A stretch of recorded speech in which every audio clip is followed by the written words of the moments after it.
Subscribe या बटनावर click करून मोफत वर्गणीदार होऊ शकता.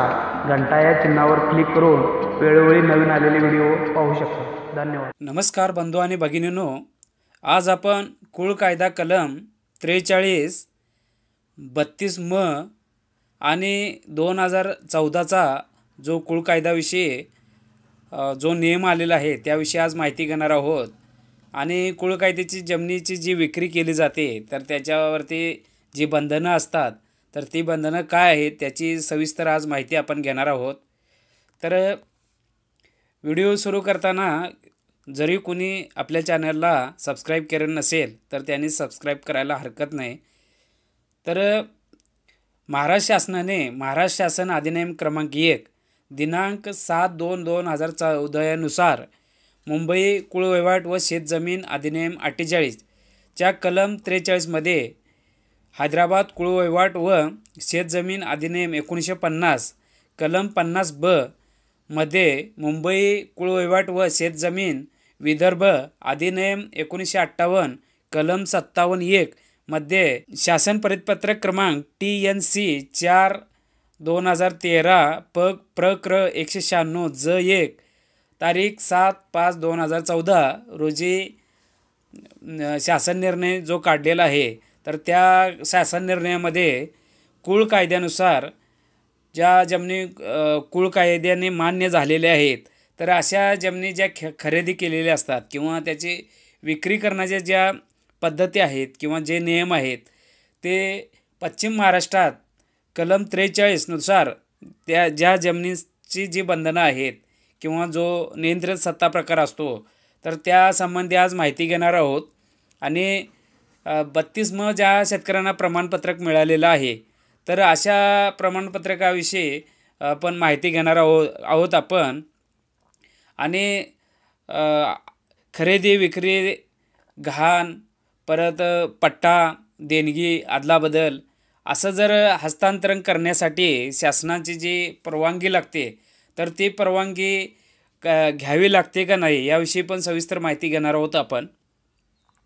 परंतु या नियमानुसार हे जे परिपत्रक काढलेलं आहे त्या नियमानुसार तर विक्री देणगी अदलाबदल ह्या गोष्टीसाठी अभिस्तरणासाठी शेतकऱ्यांना परवानगीची आवश्यकता भासणार नाही.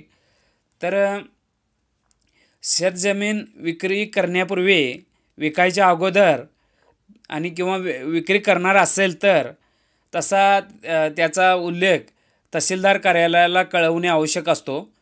त्यानंतर लेखी स्वरूपात तहसीलदारांना अर्ज दिल्यानंतर 2-3 दिवसानंतर तहसील कार्यालय त्या संबंधित अर्जदारास ती जमीन जो विक्री करणार असतो तर त्या जमिनीचा जो महसूल आकारणीचा जवळजवळ 40 पट नजराना रकमेचे चलन भरून संबंधित शेतकऱ्यांनी चलनाने कोशागारमध्ये संबंधित रक्कम जमा करावी लागते आणि त्यानंतरच अशा जमिनीचा तो व्यवहार करू शकता. आणि खरेदीचे कागदपत्र आणि भरलेलं जे चलन असतं ते गाव कामगार जो तलाठी असतो त्याच्या गाव नमुना 6 नंबर जो आहे तर त्याच्यामध्ये नोंद करणे आवश्यक असते. आणि अशा चलनाशिवाय कोणत्याही आदेशाची त्या खातेदाराला आवश्यकता लागणार नाही. 7/12 असलेला कुळ कायदा कलम 43 नुसार जे बंधनास पात्र असतो असा जरी शेरा त्या 7/12 जरी असेल तर तो शेरा अशा प्रकारचं चलन आणि अर्ज सादर केल्यानंतर तो शेरा जो आहे तो काढून टाकता येतो. त्यानंतर शासन परिपत्रक क्रमांक TNC 4/2013 प्रक्र 196 ज 7/5/2014 कुळ कायदा कलम 43 बंधनास पात्र जमीन किंवा जमिनींनाच लागू असतो. नवीन शर्तीवरील शासकीय जमिनी कुळ कायदा कलम 84 क याच्याद्वारे जे वाटप केलेलं असतं त्याच्यामध्ये नवीन शर्तीवरील जमिनी वतन इनाम जमिनी सिलिंग कायद्याखाली वाटप केलेल्या नवीन शर्तीच्या जमिनींना तरतुदी लागू होणार नाहीत.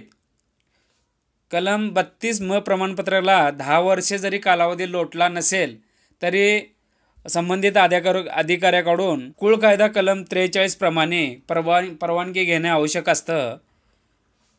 अशा प्रकारे हा 32 मचं जे प्रमाणपत्रक आहे त्याविषयी माहिती आहे. तर आपल्या सर्वांना अशा प्रकारच्या काही अडचणी असतील तर त्यांनी अशा पद्धतीने सोडवून घ्याव्यात आणि आपल्या कमेंट्स शेअर वगैरे करावे आणि लाईक करा, शेअर करा, जास्तीत जास्त लोकांच्यापर्यंत पोचवायला हरकत नाही. धन्यवाद.